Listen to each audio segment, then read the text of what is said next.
Sa video na ito ay pag-uusapan po natin ang bagong pananaw ni Ginoong Versan Algera. Siya po ang founder ng Black Swan Capitalist at kilalang taga-suporta ni XRP.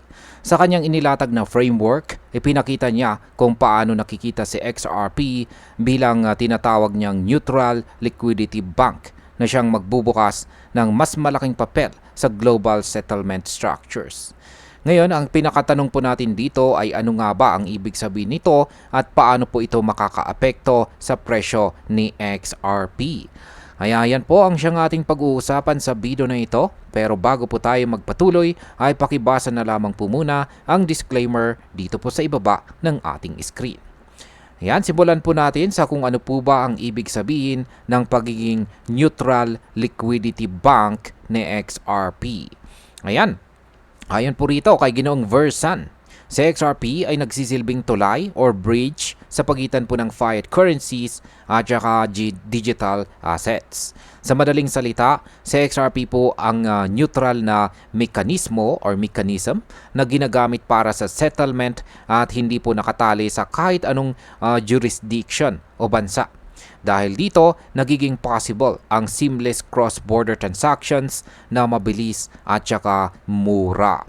Ang possible market impact po dito ay kapag tinanggap ng mas maraming institution ang ganitong sistema, lalaki ang demand kay XRP bilang pangunahing settlement bridge. Ang pagtaas po ng demand ay natural na maglalagay ng upward pressure sa presyo. Ngayon ay paano pumapasok dito ang papel ng ginto or gold.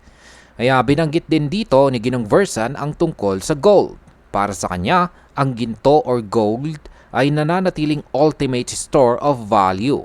Ibig sabihin, ito ang pangmatagalang taguan ng yaman at hindi nakatuon sa mabilisang settlement.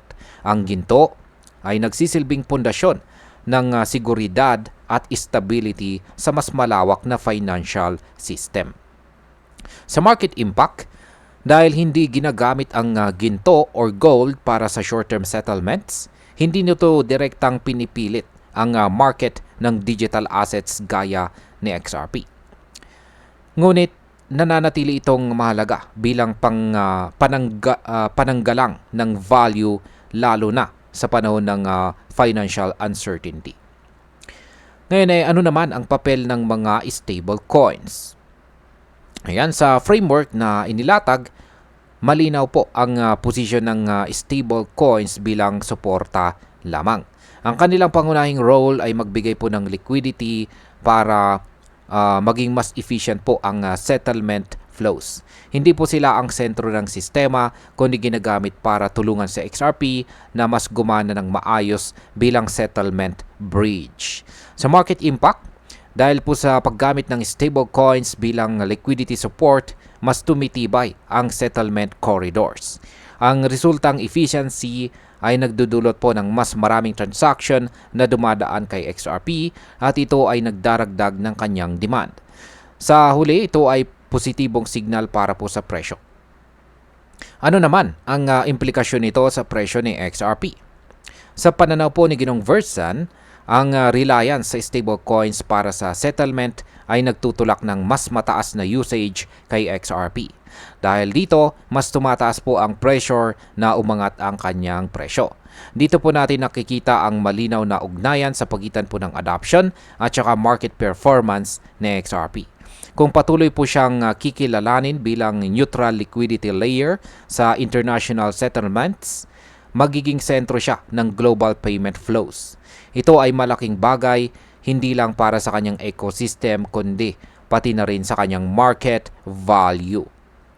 Ayan, bilang panghuli, ang yan sa framework po na inilatag ni Ginoong Versan Algera, makikita po natin ang malinaw na division of roles.